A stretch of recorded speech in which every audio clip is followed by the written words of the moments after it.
చిగురించబోతుంది. గొప్ప దినాలు నువ్వు చూడబోతున్నావు. నీ యేసుకు సమస్తము సాధ్యమే. గుడ్ మార్నింగ్ దేవుని ప్రియ కుమారుడా, గుడ్ మార్నింగ్ దేవుని ప్రియ కుమార్తె. Special good morning to you. ఈ ఉదయాన దేవుని వాగ్దానమును, దేవుడు మనల్ని బలపరుస్తూ మాట్లాడుతున్న మాటను నేను మీతో పంచుకోవడానికి ఇష్టపడుతున్నాను. ఏ మూల నుంచి, ఏ చోటు నుంచి మీరు దీన్ని చూస్తున్నారో నాకు తెలియదు, కానీ ఏ సమయంలో చూస్తున్నారు కూడా నాకు తెలియదు, కానీ ఏ సమయంలో చూసినా, ఏ చోటు నుంచి చూసినా దేవుని మాట సమానమైన బలం కలిగితే ఎక్కడున్నా నీకు బలాన్ని ఇచ్చి బలపరచబోతుంది. ఈ ఉదయాన్న మిమ్మల్ని ప్రోత్సహిస్తూ, మిమ్మల్ని బలపరుస్తూ ఒక మాట కీర్తనగారుడు రాస్తున్న మాట, కీర్తనలు 29వ అధ్యాయం 8వ వచనం ఈ విధంగా ఉన్నది. చూడండి, యెహోవా స్వరము అరణ్యమును కదిలించిన. చూడండి, మాట జాగ్రత్తగా ఆలోచించండి. యెహోవా స్వరము కదిలిస్తుందట. ఏది నీ జీవితంలో కదలకుండా ఆగిపోయింది చెప్పు. నీ దేవుడు చెప్తున్నాడు, కదిలించబోతున్నాడు.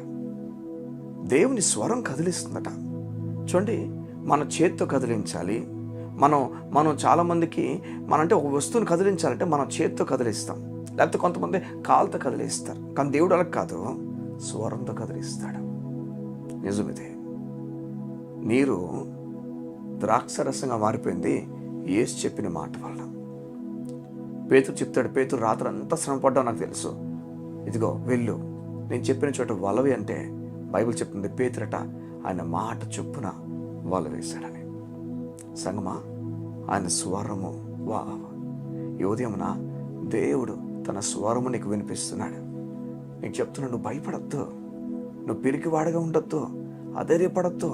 నీ కొరకు గొప్ప సంగతులు నేను దాచి ఉంచాను, కదిలిస్తున్నాను. నేను ఆ పరిస్థితిని కదిలిస్తున్నాను. నీకు శత్రువులు ఎవరైతే ఉంటే వారిని దేవుడు కదిలిస్తున్నాడు, నీకు మిత్రులుగా మారుస్తాడు. చూడండి, మన శత్రువులు ఎదుట మనకి భోజనమును, మీకు అర్థమవుతుందో ఏం మాట్లాడుతున్నాడు దేవుడి ఉదయాన? శత్రువుల ఎదుట భోజనం. వారు భోజనం సిద్ధపరిచి, లేకపోతే సిద్ధపరిచిన భోజనం ఉంటే శత్రువులు ఎదుట నువ్వు సంతోషంగా తింటావట. శత్రువు ఉన్నాడంటేనే భయపడిపోతాం కదా మనం. శత్రువు ఉంటాడు పిరికివారుగా అయిపోతాం కదా. దేవుంటాడు, అక్కడ నువ్వు సంతోషంగా భోజనం చేయబోతున్నావు. యెహోవా స్వరము కదిలిస్తుంది, దేవుని స్వరం కదిలిస్తుంది. నీ స్వరము పని చేయదు సంగమా, నీ స్వరం పని చేయదు. నీవు దాని కొరకు పలకడం మానేసే. నీవు నీ భర్తను సరిచేయడానికి ప్రయత్నం చేస్తున్నావేమో, భార్యను సరిచేయడానికి ప్రయత్నం చేస్తున్నావేమో. నువ్వు మోసపోతాం. మనం సరిచేయడానికి పనికిరాదు, కానీ మన స్వరం గొడవలకు వెళ్ళిపోతుంది, చిరాకులకు, కోపానికి దారి తీసేస్తుంది. యెహోవా స్వరము కదిలిస్తుంది. నీ భార్యను దేవుని స్వరం కదిలిస్తుంది, నీ భర్తను దేవుని స్వరం కదిలిస్తుంది, నీ ఉద్యోగాన్ని దేవుని స్వరం కదిలిస్తుంది, నీ కంపెనీ ఓనర్ని దేవుని స్వరం కదిలిస్తుంది. ఏ సమస్యనైనా దేవుని స్వరము నీ కొరకు కదిలిస్తుంది.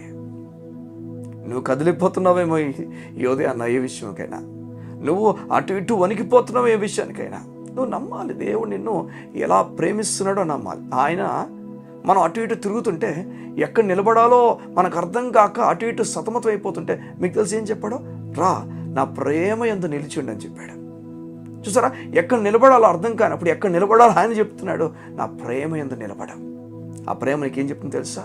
నువ్వు నీతిమంతుడివే, నీ పైన కోపంగా లేను, నేను ధైర్యంగా రా, గొప్ప కార్యాలు నీకు చూపిస్తాను.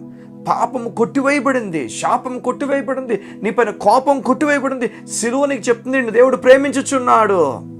ఇంకా ధర్మశాస్త్ర సంబంధమైన క్రియల వైపు వెళ్ళడం ఆపేసే. నువ్వు పనులు చూసుకొని, అమ్మో నేను ఈరోజు బాగున్నాను, ఈరోజు బాగలేను, వీటి పట్టు నువ్వు వెళ్ళక యేసై నిన్ను తీసుకున్నాడని ధైర్యంతో ముందుకెళ్ళాం. ఇది స్వచ్ఛమైన ప్రేమ కలిగిన బ్రతుకుతో బ్రతకడం ప్రారంభిస్తాం. ఏ ఉదయం యెహోవా స్వరము కదిలిస్తుంది. ఎన్నో మాటలు నాకు ఈ విషయంలో చెప్పాలని, కానీ ఈ డైలీ డివోషన్లో నేను నమ్ముతున్నాను ఈ కొన్ని మాటలు మిమ్మల్ని బలపరుస్తున్నాయని. సగం కళ్ళు మూసుకుందామా, ప్రార్థన చేసుకుందాం. యెహోవా స్వరము కదిలిస్తుంది.